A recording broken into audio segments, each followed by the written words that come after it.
It's Friday, you know what that means. It's time for another Double Feature Friday, and this week I'm talking about two films by one of the most well-known Italian directors, or at least Italian horror directors, Mario Bava. And those two films are The Girl Who Knew Too Much and $5 for an August Moon.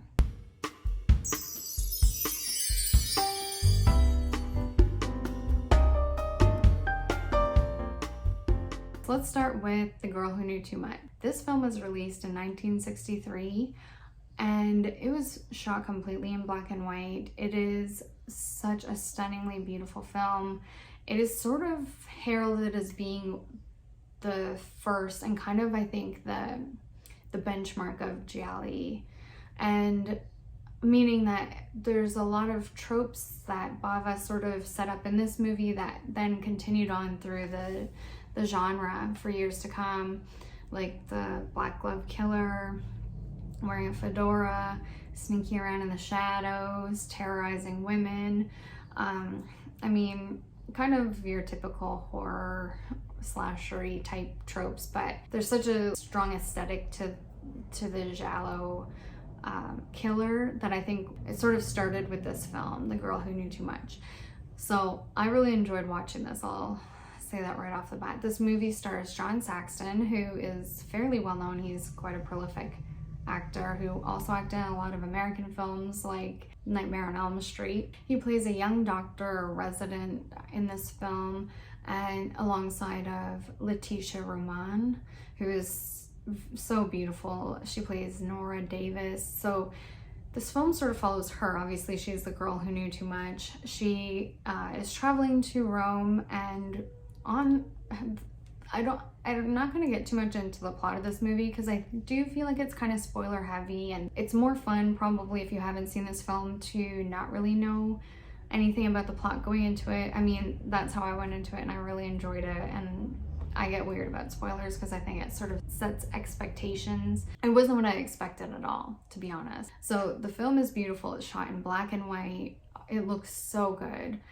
The scenes are so interestingly lit. Like with black and white photography, obviously you can play with shadows and light a lot more, and the contrast will be more visually interesting. Let's get into the other film that I was going to talk about today, and that is $5 for an August Moon. So it was released in 1970.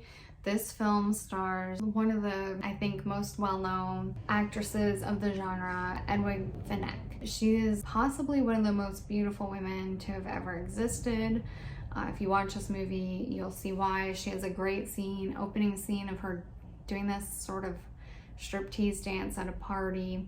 And she's just wonderful. She also has this confidence that I really enjoy watching on screen. I think she just has a great presence. This film is a kind of like a murder mystery taking place in a house on an island, and they have no way of leaving this island. So this group of people get together, have a party at this house, a little vacation, and then while they're all there together, people start being murdered kind of mysteriously. I have seen this film several times. I can't really understand what the plot is about.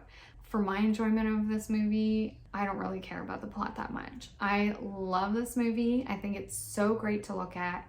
The setting of this home is just one of the most beautiful places. Like, every shot is beautiful. People are getting killed off. The kills are fairly fun, and then they're storing all the dead bodies in the meat locker slash like walk-in fridge in this home, which is kind of a funny visual. And also the score is really interesting.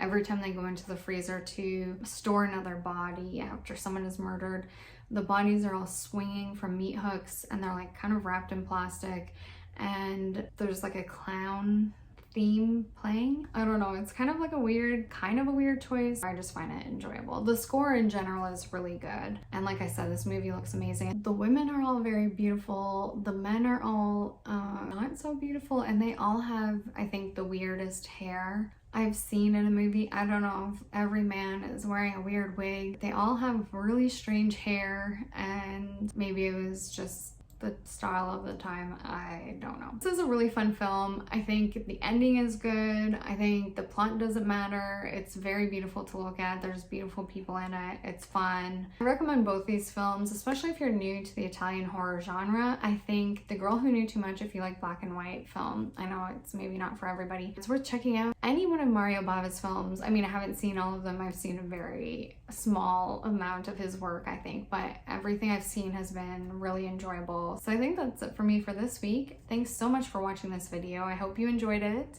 and bye for now.